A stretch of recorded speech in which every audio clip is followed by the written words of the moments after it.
అంటే ఎట్లాగా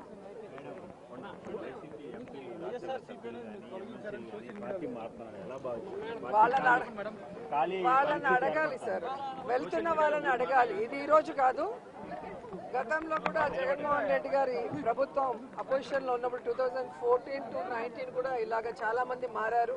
మారిన వాళ్ళు ఏమయ్యారో కూడా మనం కల్లారా చూసాం.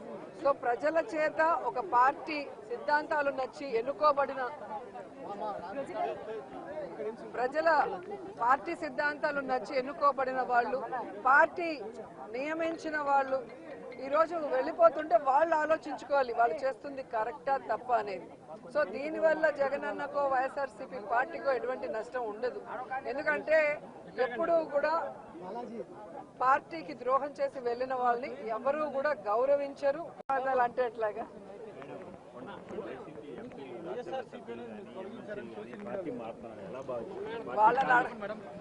వాళ్ళని అడగాలి సార్, వెళ్తున్న వాళ్ళని అడగాలి. ఇది ఈ రోజు కాదు, గతంలో కూడా జగన్మోహన్ రెడ్డి గారి ప్రభుత్వం అపోజిషన్ లో ఉన్నప్పుడు 2014 to 19 కూడా ఇలాగ చాలా మంది మారారు. మారిన వాళ్ళు ఏమయ్యారో కూడా మనం కల్లారా చూసాం. సో ప్రజల చేత ఒక పార్టీ సిద్ధాంతాలు నచ్చి ఎన్నుకోబడిన పార్టీ సిద్ధాంతాలు నచ్చి ఎన్నుకోబడిన వాళ్ళు, పార్టీ నియమించిన వాళ్ళు ఈ రోజు వెళ్ళిపోతుంటే వాళ్ళు ఆలోచించుకోవాలి వాళ్ళు చేస్తుంది కరెక్టా తప్ప అనేది. సో దీనివల్ల జగనన్నకో వైఎస్ఆర్సీపీ పార్టీకో ఎటువంటి నష్టం ఉండదు. ఎందుకంటే ఎప్పుడూ కూడా పార్టీకి ద్రోహం చేసి వెళ్ళిన వాళ్ళని ఎవరూ కూడా గౌరవించరు.